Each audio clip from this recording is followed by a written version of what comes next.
Elle a provoqué sans conteste le plus beau moment d'émotion de cette première émission de The Voice saison 9.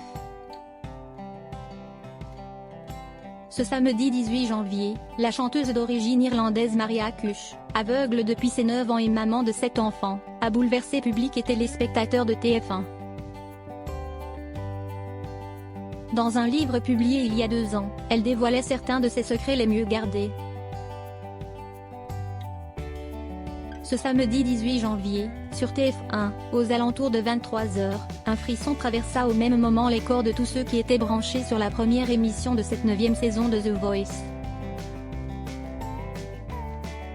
Lorsque Maria Cush, avançant au bras de son mari, se faisait guider jusqu'à son micro, 5 de ses 7 enfants s'installant derrière elle aux instruments, Emmanuel Junior au piano, Brian à la guitare, Shannon au violon, Molly au violoncelle et Tara à la flûte traversière, le décor était planté et le ton donné.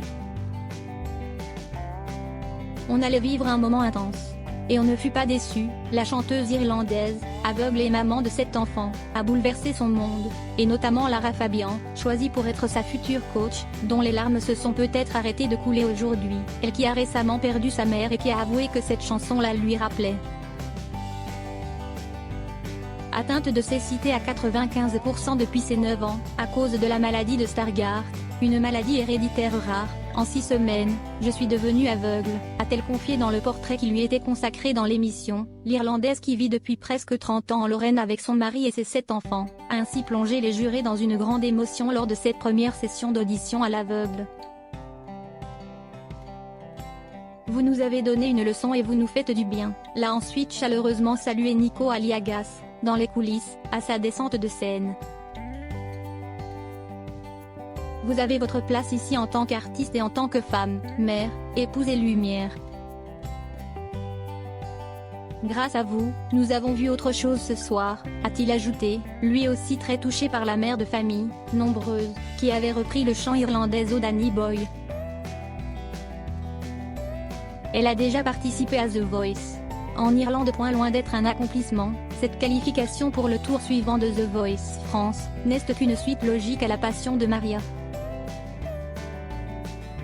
Car si est grâce à la musique et à la chanson que cette fan de Barbra Streisand a réussi à vivre avec son handicap. Dès 1985, alors qu'elle n'avait que 19 ans et vivait depuis 10 ans dans la nuit, elle participa à l'Eurovision qui se tenait en Suède cette année-là, et hissait l'Irlande à la 6e place du classement final grâce à sa chanson Wait Until the Weekend Come. Cette passionnée n'a jamais cessé depuis de chanter et de croire en son étoile.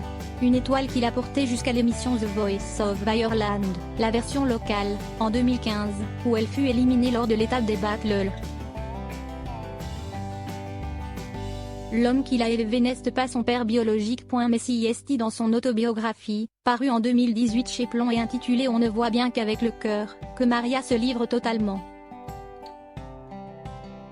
Elle y confie notamment quant à son handicap, elle qui a grandi en voyant, comme je ne suis pas aveugle de naissance, j'ai la chance de savoir ce que sont le jaune, le rouge, le blanc, de me rappeler toutes les teintes de bleu, de parvenir à me les figurer.